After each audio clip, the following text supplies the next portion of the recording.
ജിയോൺ കോർണറിൽ നിന്ന് ഈ കലാപരിപാടികളൊക്കെ കഴിഞ്ഞ് ഞങ്ങൾ പുറത്തിറങ്ങുമ്പോൾ ഒരു ഹെറിറ്റേജ് സ്ട്രീറ്റിലേക്ക് എത്തുന്നത് കല്ല് വിരിച്ച പാതകൾ, അതായത് ടാറിട്ടതല്ല, കോൺക്രീറ്റ് ചെയ്തതല്ല, കല്ല് വിരിച്ചത്.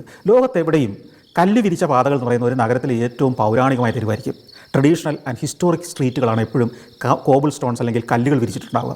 അപ്പോൾ ഇതിൽ നിന്ന് നമുക്ക് മനസ്സിലാക്കാം ഈ ക്യോട്ടോയുടെ ഏറ്റവും പുരാതനമായ ഒരു തെരുവാണിത്. അതിൻ്റെ ഓരങ്ങളിൽ തടി കൊണ്ട് പണിത ട്രഡീഷണലായ കെട്ടിടങ്ങൾ. അപ്പം ഞങ്ങൾ ഈ ഷോയൊക്കെ കഴിഞ്ഞ് ഇറങ്ങുമ്പോഴത്തേക്കും സത്യത്തിൽ വലിയ തിരക്കില്ലാത്തയായി, അധികം ആളുകളൊന്നും തെരുവുകളിലില്ല. ഞങ്ങൾ പ്രതീക്ഷിച്ച പോലെയല്ല, കടകളൊക്കെ പയ്യെ അടച്ചു തുടങ്ങി, റെസ്റ്റോറൻറ്റുകളൊക്കെ പയ്യെ അടച്ചു തുടങ്ങി. പക്ഷേ ആളുകൾ നടക്കുന്നുണ്ട്, ലൈറ്റപ്പ് ചെയ്തിട്ടുണ്ട് കെട്ടിടങ്ങളൊക്കെ, കാഴ്ചയ്ക്കൊന്നും ഒരു കുറവുമില്ല. അതിലൂടെ ചിത്രീകരിച്ച് ഞങ്ങൾ നടന്നു. ഞങ്ങൾക്ക് രണ്ടുപേർക്കും ഭക്ഷണം കഴിക്കണം. അപ്പോൾ റിച്ചാർഡ് അപ്പൂപ്പന് കഴിക്കേണ്ടത് ബർഗർ പോലെ എന്തെങ്കിലും ഒന്നാണ്, എനിക്ക് കഴിക്കേണ്ടത് എന്തെങ്കിലും ഒരു ചൈനീസ് ഫുഡ് പോലത്തെ റൈസ്, ഫ്രൈഡ് റൈസ് പോലത്തേതോ അല്ലെങ്കിൽ നൂഡിൽസ് പോലെയുള്ളതോ എന്തെങ്കിലും ഒരു സാധനം. അവിടെ വിൽക്കുന്ന വിഭവങ്ങളുടെ ദൃശ്യങ്ങളാണ്. അത് കണ്ടപ്പോൾ ഞങ്ങൾക്ക് രണ്ടുപേർക്കും ആശ്വാസമായി. കാരണം ഞങ്ങൾ രണ്ടുപേരും ഉദ്ദേശിച്ച സാധനങ്ങളെല്ലാം ഉണ്ട് അവിടെ. ഞങ്ങൾ റെസ്റ്റോറൻറ്റിലേക്ക് കയറി ചെന്നു. റെസ്റ്റോറൻറ്റിൽ കയറി ചെന്ന് കഴിഞ്ഞപ്പോൾ കുറച്ച് ആളുകളൊക്കെ അവിടെ ഇവിടെയൊക്കെ ഇരിക്കുന്നുണ്ട്. ഈ ഞങ്ങളുടെ ഓർഡർ എടുക്കാൻ വേണ്ടി ഒരു ചെറുപ്പക്കാരൻ വന്നു, ഒരു വെയിറ്റർ വന്നു.